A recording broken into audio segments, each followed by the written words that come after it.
El secretario general de la OTAN, Jens Stoltenberg, instó a los miembros de la alianza a seguir aumentando el gasto en defensa para hacer frente a las acciones agresivas de Rusia y el ascenso de China.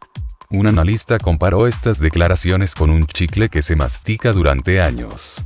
En su discurso ante los jefes de Estado Mayor de la OTAN, Stoltenberg expresó su esperanza de una cooperación productiva con el presidente estadounidense Joe Biden, porque tanto Estados Unidos como Europa estarán más seguros juntos. El secretario general también instó a los aliados de la alianza a seguir aumentando el gasto en defensa, sobre todo invirtiendo en desarrollos avanzados para poder afrontar futuros retos globales como las acciones agresivas de Rusia, su versión y el ascenso de China. En estas declaraciones no hay nada nuevo, opinó Iván Timofeyev, director de programas del Consejo Ruso para Asuntos Exteriores. Era difícil esperar otra cosa de Stoltenberg. ¿Se imaginan que hubiera dicho? Reduzcamos el gasto militar y, en general, no exageremos la amenaza de Rusia? No creo que esas declaraciones de Stoltenberg sean posibles. Todo lo que pide se ajusta a su agenda como líder de la alianza. En otras palabras, no dijo nada nuevo, comentó Timofeyev. El analista recordó que el aumento del gasto de la OTAN forma parte de la agenda de la organización. Este chicle ya se está masticando durante años. La retórica sobre Rusia es la misma. Lo único que se añade ahora es China. Antes se evitaba este tema, señaló. Las tensiones entre Estados Unidos y China se intensificaron en 2020, observó Timofeyev. China está en el radar de Estados Unidos, y la OTAN ha tratado de no plantear el tema hasta hace poco, porque es un tema absurdo para la seguridad europea. ¿Dónde está la OTAN, y dónde China?, agregó el experto. Según Timofeyev, la alianza plantea este reto porque China es una posible amenaza para Estados Unidos como elemento clave de la OTAN, pero no para Europa. Las declaraciones de Stoltenberg sobre el supuesto comportamiento agresivo ruso son inconsistentes. Rusia no amenaza a la OTAN, sucede lo contrario, dijo a la prensa el presidente adjunto del Comité para Asuntos Internacionales del Consejo de la Federación, Senado ruso, Vladimir Yavarov. Si echamos una mirada al mapa, veremos que Rusia se mantiene de hecho en las fronteras de 1991, pero en su parámetro en las exrepúblicas soviéticas del Mar Báltico y también en otros países del ex-pacto de Varsovia, como la República Checa, Polonia, Eslovaquia y Rumanía. La OTAN instaló sus sistemas de cohetes. O sea, ¿quién amenaza a quién?, señaló Yavarov.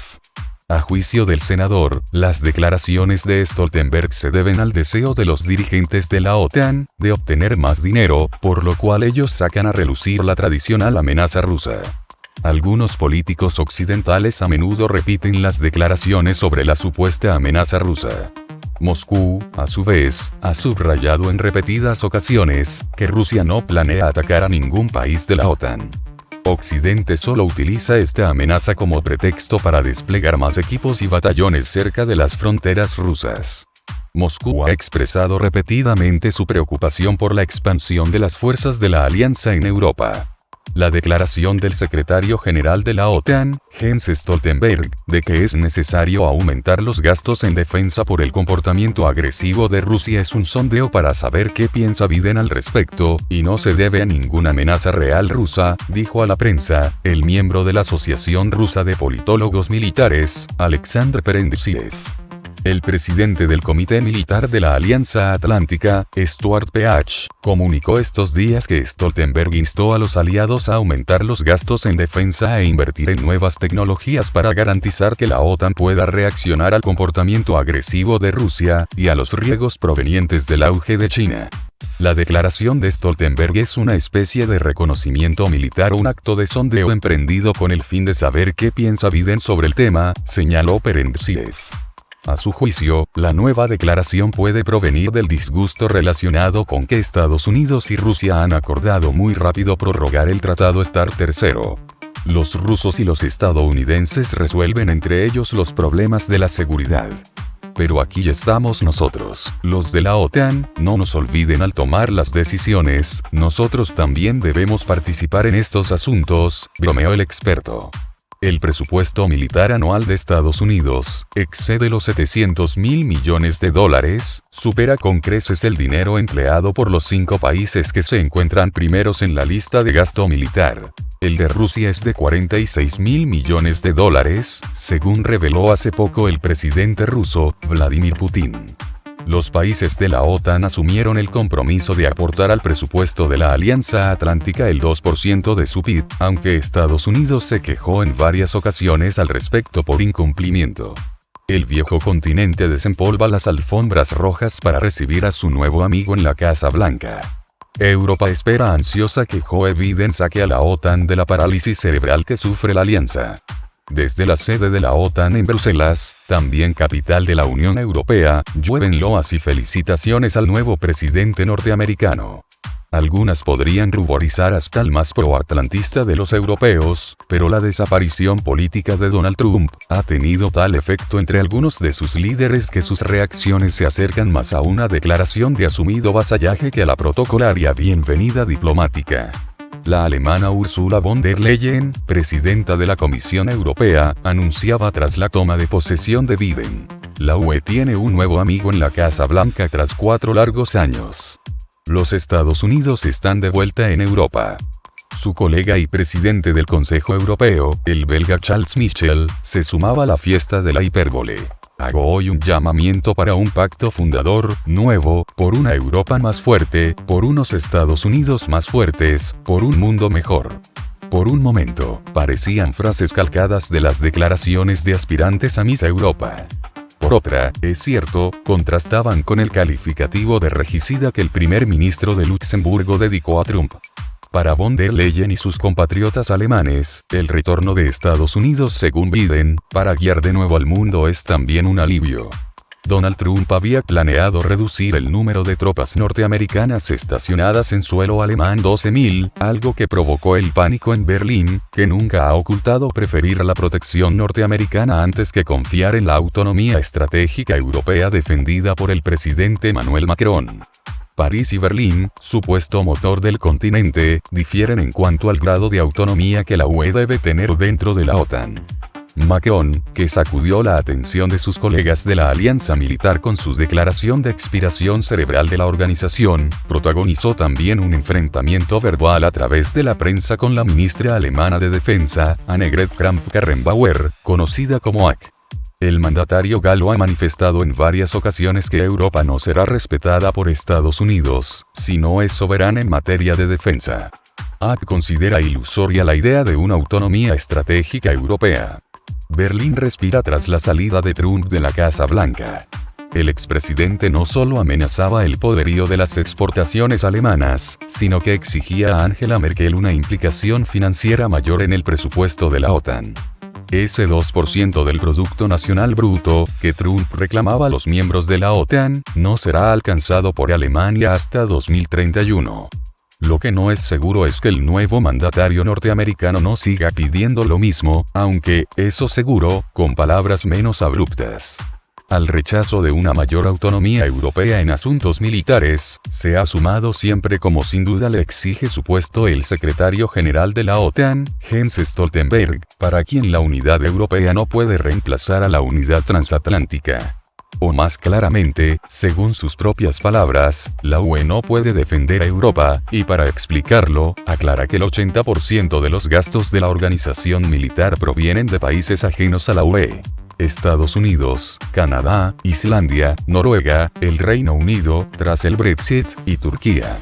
El noruego Stoltenberg espera que Joe Biden acabe con las disputas internas dentro de la organización, calme a los franceses, exija de nuevo una mayor aportación económica a sus miembros y, como comandante de hecho de la alianza militar, imparta las órdenes a seguir en el futuro.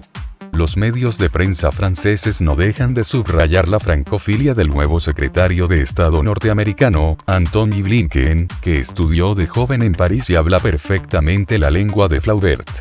Pero lo cierto es que el desenganche de Trump de Europa, sus exigencias, a veces, desprecio, propiciaba un tímido camino para una cierta autonomía militar y política con la que sueña Macron, no solo por seguir en parte la senda marcada por Charles de Gaulle, sino por intereses particulares que París considera hoy primordiales. Cuando el jefe del Estado francés habló de la expiración cerebral de la OTAN, pretendía sacudir la flojera de sus aliados ante la expansión militar de Turquía.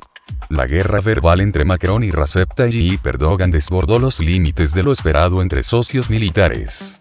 El relevo en la Casa Blanca quiere ser aprovechado por Ankara para calmar los ánimos, pero el papel de Turquía y, especialmente, la compra de los misiles S-400 rusos, volverá a la mesa de discusión entre los 30 aliados transatlánticos.